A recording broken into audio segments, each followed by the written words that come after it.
இங்க மந்திரம்லாம் செய்யற ஒரு பாட்டி ஒரு முட்டையில இருந்து 2 குழந்தைங்களை வர வச்சிருப்பாங்க. இப்ப இந்த 2 குழந்தைங்களுமே முட்டை உலகத்தை சேர்ந்தவங்க தான். இப்ப இந்த 2 குழந்தைங்களும் நார்மலா சராசரி மனுஷங்களை மாதிரி இந்த உலகத்துல தான் வாழ்வாங்க. ஆனா இந்த உலகத்துல கடைசி வரைக்கும் யாருக்கு வாழ்றதுக்கு தகுதி இருக்கு, யார் பாதியிலே உடஞ்சு போயிருவாங்க அப்படின்றத அவங்க எப்படி நடந்துக்கிறாங்களோ அதுதான் முடிவு பண்ண போகுது. இப்ப 2 பேருமே அக்கா தங்கச்சிங்க தான். அதுல அக்கா மட்டும் ரொம்ப கஷ்டப்பட்டுட்டு இருப்பா. தெரு ஓரத்துல நின்று பேம்ப்ளெட்ஸ் எல்லாம் கொடுத்துட்டு இருப்பா. ஆனா தங்கச்சி மட்டும் ரொம்ப ஃபேமஸா இருப்பா. நம்மளும் தங்கச்சி மாதிரி ஃபேமஸா இல்லைன்னா நம்ம எங்க இந்த உலகத்தை விட்டு போயிட்டு போறோம் அப்படின்றதுனாலே இப்ப இந்த பொண்ணு சரி ஓகே பாடவாச்சு ட்ரை பண்ணுவோம் அப்படின்ட்டு அதையும் ட்ரை பண்ணா அதுவும் யாருக்கும் பிடிக்கல. சமையல் செஞ்சு கொடுத்தா சமையலும் யாருக்கும் பிடிக்க மாட்டேங்குது. சரி ஏதாச்சும் ஒரு ஆஃபீஸ்ல போயிட்டாச்சு ஜாயின் பண்ணலான்ட்டு பார்த்தா அங்கேயும் எல்லாரும் திட்டிகிட்டே தான் இருக்காங்க. தங்கச்சி நான் தான் இந்த உலகத்துல கடைசி வரைக்கும் இருக்க போறேன், ஏன்னா நான் தான் ரொம்ப ஃபேமஸா இருக்கேன், நீ எது செஞ்சாலும் அது உருப்பிட மாட்டேங்குது, கண்டிப்பா நீ தான் இந்த உலகத்தை விட்டு போயிட போற அப்படின்னு சொல்லியிருப்பா. அப்போ நம்ம தான் இந்த உலகத்தை விட்டு போக போறோமோ அப்படின்ட்டு அப்படியே இந்த பொண்ணு கஷ்டத்துல நடந்து போயிட்டே இருக்கும்போது இன்னொரு பொண்ணு மேல போயிட்டு இடிச்சிருவா. இடிச்ச பொண்ணு மேலே இவளோட காலம் பற்றும். இப்ப அவன் எந்திரிச்சு போயிடுவா. இவ்வளோ நாளா எது செஞ்சாலுமே இந்த பொண்ணு செய்யறது அது வேலைக்காகாது.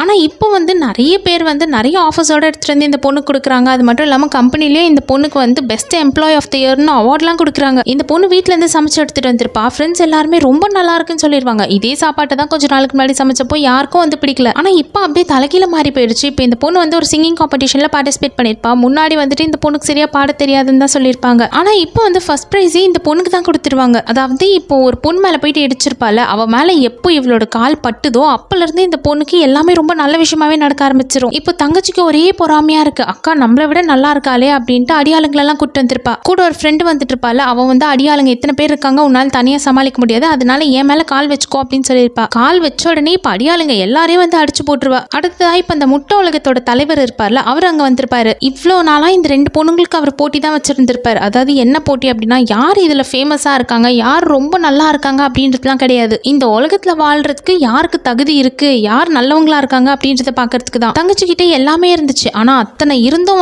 இப்ப மனுஷங்களா மதிக்க தெரியல. அதனால நீலாம் இந்த உலகத்துல வாழ்றதே வேஸ்ட் தான் அப்படின்ட்டு அந்த பொண்ணு முட்டையா மாத்திடுவாங்க. இப்ப அந்த பொண்ணு அப்படியே முட்டை மாதிரியே உடைஞ்சு போயிடுவா. கடைசியில இந்த உலகத்துல நிரந்தரமா வாழ்றத அவளோட அக்கா தான்.